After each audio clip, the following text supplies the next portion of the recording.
மத்திய கல்வி அமைச்சர் பதவி விலக வலியுறுத்தி வரும் 20ஆம் தேதி டெல்லியில் நடைபெறவுள்ள போராட்டத்தில் ஒட்டுமொத்த இந்திய மாணவர்களும் திரள வேண்டும் என கரப்பான்பூச்சி ஜனதா கட்சி அழைப்பு விடுத்துள்ளது.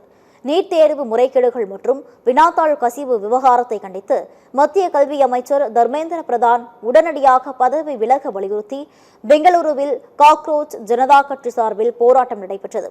கொட்டு மழையையும் பொருட்படுத்தாமல் இதில் நூற்றுக்கணக்கான இளைஞர்கள் பங்கேற்று மத்திய அரசுக்கு எதிராக முழக்கங்களை எழுப்பினர். இந்த போராட்டத்தில் நடிகர் பிரகாஷ் ராஜ், லடாக் சமூக ஆர்வலர் சோனம் வாங்சுக் மக்குன் மற்றும் கரப்பான்பூச்சி ஜனதா கட்சியின் நிறுவனர் அபிஜித் தீப்கே ஆகியோர் கலந்து கொண்டனர். போராட்டத்தில் பேசிய பிரகாஷ் ராஜ், தேர்ந்தெடுக்கப்பட்ட தலைவர்கள் தங்களின் கடமைகளை சரியாக செய்ய வேண்டும் என்று வலியுறுத்தினார்.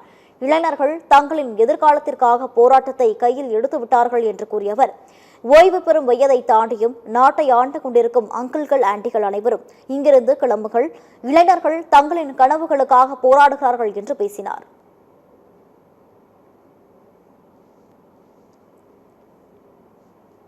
போராட்டத்தில் பேசிய கரப்பான்பூச்சி ஜனதா கட்சியின் நிறுவனர் அபிஜித் தீப்கே, இந்த சீர்குலைந்த கல்வி அமைப்பை கேள்வி கேட்கும் போதெல்லாம் தங்களை அதிகார வர்க்கத்தினர் கரப்பான்பூச்சிகள் என்று அழைக்கிறார்கள் என்று கூறினார்.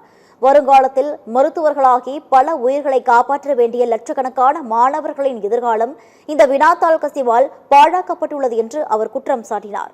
இதற்கு காரணமான கல்வி அமைச்சர் பதவி விலகும் வரை எங்கள் போராட்டம் ஓயாது என்று கூறிய அபிஜித் தீப்கே, வரும் 20ஆம் தேதி டெல்லி ஜந்தர் மந்தரில் நடைபெறவுள்ள மிகப்பெரிய முற்றுகை போராட்டத்தில் ஒட்டுமொத்த இந்திய மாணவர்களும் திரள வேண்டும் என்று அழைப்பு விடுத்துள்ளார்.